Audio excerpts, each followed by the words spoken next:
గత 13వ తారీఖుని ఎలక్షన్ రోజు ఎలక్షన్ తర్వాత జిల్లాలో జరిగిన అల్లర్ల గురించి అందరికీ తెలిసిన విషయమే.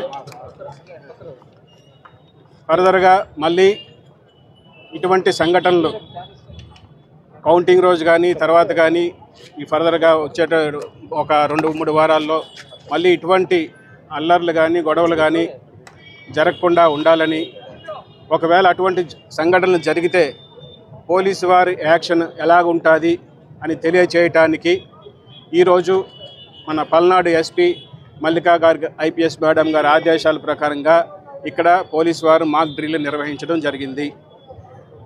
ఇటువంటి మాక్ డ్రిల్స్ ప్రతి పట్టణంలో కూడా నిర్వహించడం జరుగుతుంది. ప్రతి పట్టణంలో కూడా ఈ సంఘటన జరిగినప్పుడు పోలీసు వారు ఎలాగ యాక్షన్ తీసుకుంటారన్న ఆ టీమ్స్ ఏవైతే ఉన్నాయో అటువంటి ర్యాపిడ్ యాక్షన్ టీమ్స్ ప్రతి పట్టణంలో కూడా ఉన్నాయి. ఏ పట్టణంలోని ఎటువంటి సంఘటన జరిగినా ఇమీడియట్గా రష్ అయ్యి వారి అల్లరి మూకల్ని కఠినంగా అణచివేసే కార్యక్రమంలో భాగంగా ఈ డ్రిల్ని నిర్వహించాము. ఇది కంటిన్యూ అవుతుంది. ప్రతి పట్టణంలో కూడా మన పల్నాడు జిల్లాలో ప్రతి పట్టణంలో కూడా ఇటువంటి డ్రిల్స్ చేయడం జరుగుతుంది. ప్రతి పట్టణంలో కూడా ఇటువంటి టీమ్స్ వచ్చి ఉన్నాయి ఆల్రెడీ. కాబట్టి అందరూ గమనించి ఫర్దర్గా ఎటువంటి అల్లర్లకి ప్రోత్సహించకుండా ప్రశాంతంగా ఉండాలని ఉద్దేశంతో ఈ నిర్వహించాము.